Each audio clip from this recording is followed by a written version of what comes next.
बर्फीले पहाड़ों में छिपा खतरा। साल 1999 की बात है। जम्मू कश्मीर के ऊंचे बर्फीले पहाड़ों में स्थित एक छोटा सा क्षेत्र कारगिल आम दिनों में शांत रहता था। यहाँ की चोटियां इतनी ऊंची थीं कि सांस लेना भी मुश्किल हो जाता था। तापमान कभी कभी 30 डिग्री सी तक गिर जाता था। लेकिन मई 1999 में कुछ ऐसा हुआ जिसने पूरे भारत को झकझोर दिया।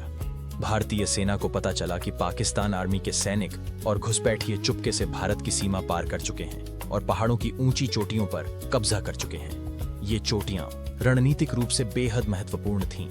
यदि दुश्मन वहां से हमला करता तो श्रीनगर लेह हाईवे खतरे में पड़ सकता था। खतरे की पहली खबर। एक दिन स्थानीय चरवाहे ताशी नामक ग्याल ने पहाड़ों में कुछ अजीब हलचल देखी। उसे लगा कि ये भारतीय सैनिक नहीं है। उसने तुरंत जाकर इंडियन आर्मी को खबर दी। जब सेना ने जांच की तो सच्चाई सामने आई। दुश्मन सैनिक पहाड़ों की ऊंचाई पर बैठ चुके थे। यह सिर्फ घुसपैठ नहीं थी, यह एक युद्ध की शुरुआत थी। ऑपरेशन विजय की घोषणा। भारत सरकार ने तुरंत एक बड़ा सैन्य अभियान शुरू किया। इस अभियान का नाम था ऑपरेशन विजय। लक्ष्य था दुश्मनों को हर कीमत पर बाहर निकालना, हर पहाड़ी चोटी वापस लेना, भारत की सीमा की रक्षा करना। लेकिन यह युद्ध आसान नहीं था। दुश्मन ऊपर था और भारतीय सैनिकों को नीचे से चढ़कर हमला करना था, यानी हर कदम मौत से मुकाबला था। भारतीय सैनिकों का साहस। भारतीय सैनिकों को रात के अंधेरे में पहाड़ों पर चढ़ना पड़ता था। कई जगहों पर चढ़ाई 80-90 डिग्री तक सीधी थी। पीठ पर 25-30 किलो का सामान, हाथ में हथियार और सामने दुश्मन की गोलियां। फिर भी भारतीय जवान पीछे नहीं हटे, क्योंकि उनके दिल में सिर्फ एक बात थी, भारत माता की रक्षा। टोलोलिंग की लड़ाई। सबसे पहली बड़ी लड़ाई हुई टोलोलिंग की पहाड़ी पर। यह छोटी दुश्मनों के कब्जे में थी। भारतीय सैनिकों ने कई बार कोशिश की, लेकिन दुश्मन ऊंचाई पर होने के कारण उन्हें भारी नुकसान हुआ। फिर भी सैनिकों ने हार नहीं मानी। कई दिनों की भय।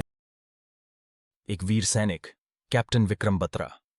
इस युद्ध में कई वीरों ने इतिहास लिखा। उनमें से एक नाम हमेशा याद रखा जाएगा, कैप्टन विक्रम बात्रा। विक्रम बत्रा का कोड नाम था शेरशाह। जब उन्हें एक खतरनाक पहाड़ी पर हमला करने का आदेश मिला तो उन्होंने मुस्कुराते हुए कैप्टन विक्रम बात्रा, विक्रम बत्रा का कोड नाम था शेरशाह, कहा, ये दिल मांगे मोर। 0.5148 पवन की लड़ाई। कैप्टन विक्रम बत्रा और उनकी टीम को 0.514 पास्ता पर कब्जा करना था। रात के अंधेरे में उन्होंने पहाड़ चढ़ना शुरू किया। दुश्मन लगातार गोलियां चला रहा था, लेकिन विक्रम बत्रा आगे बढ़ते रहे। करीबी लड़ाई में उन्होंने दुश्मनों को पीछे धकेल दिया और कुछ ही घंटों में भारतीय सेना ने 0.514 जीत लिया। रेडियो पर विक्रम बत्रा की आवाज आई, ये दिल मांगे मोर। पूरा देश गर्व से भर गया। टाइगर हिल।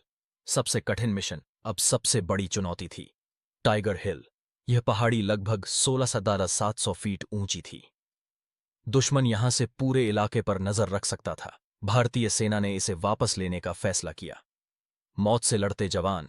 रात का समय था, घना अंधेरा, बर्फीली हवा। भारतीय सैनिक धीरे धीरे चट्टानों से चढ़ रहे थे। नीचे हजारों फीट गहरी खाई थी, ऊपर दुश्मन की मशीन गन। लेकिन जवानों के दिल में डर नहीं था। उनके दिल में सिर्फ एक आवाज थी, जय हिंद, तिरंगे की जीत। कई घंटों की भयंकर लड़ाई के बाद सुबह की पहली किरण के साथ भारतीय सैनिकों ने टाइगर हिल पर कब्जा कर लिया और वहां तिरंगा लहरा दिया। यह पल पूरे भारत के लिए गर्व का क्षण था। अंतिम बलिदान। युद्ध के दौरान कई जवानों ने अपनी जान कुर्बान कर दी। उन्हीं में से एक थे कैप्टन विक्रम बात्रा। अपने एक साथी को बचाते हुए वे शहीद हो गए, लेकिन उनकी बहादुरी ने पूरे देश को प्रेरित कर दिया। उन्हें मरणोपरांत भारत का सर्वोच्च वीरता पुरस्कार मिला, परमवीर चक्र। युद्ध का अंत। लगातार लड़ाई के बाद आखिरकार 26 जुलाई 1999 को भारत ने कारगिल की सभी चोटियां वापस ले लीं। इस जीत को हम कारगिल विजय दिवस के रूप में मनाते हैं।